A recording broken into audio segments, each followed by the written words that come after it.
BNP বাংলাদেশের জনগণের জন্যই কাজ করবে যতদিন বিএনপি টিকে থাকবে ইনশাল্লাহ। আপনারা যে সমর্থন দিয়েছিলেন 12 ফেব্রুয়ারি নির্বাচনে, সেই সমর্থনের উপরে আপনারা আস্থা ধরে রাখুন।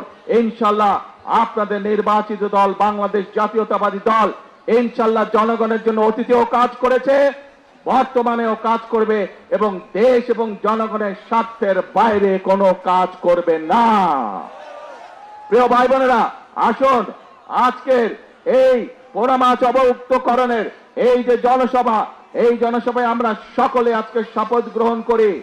আমরা সকলে শপথ গ্রহণ করি, সকলে প্রতিজ্ঞা করি যে দেশের স্বার্থের বিরুদ্ধে যারা কাজ করবে, যারা বিশৃঙ্খলা তৈরি করবে, যারা জনগণের স্বার্থে নেওয়া বিভিন্ন কর্মসূচি বাধাগ্রস্ত করবে, তাদেরকে জনগণের সকল শক্তি নিয়ে তাদেরকে প্রতিরোধ করবে। আছি নাকি আমরা দেশের শান্তি রক্ষায়? আসুন, যে কোনো মূল্যে আমাদেরকে দেশের শান্তি রক্ষা করতে হবে।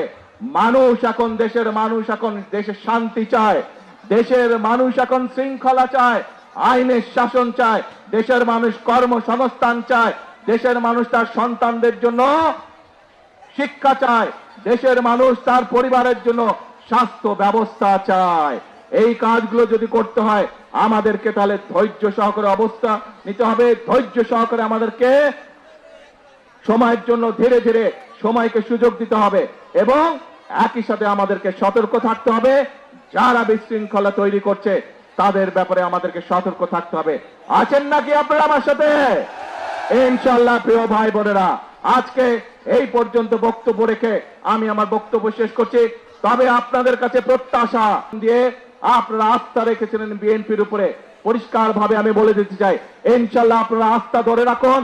বিএনপি আপনাদের সাথে ছিল, বিএনপি বাংলাদেশের জনগণের পাশে আছে, বিএনপি বাংলাদেশের জনগণের সাথে আছে, বিএনপি বাংলাদেশের জনগণের জন্যই কাজ করবে যতদিন বিএনপি টিকে থাকবে ইনশাআল্লাহ।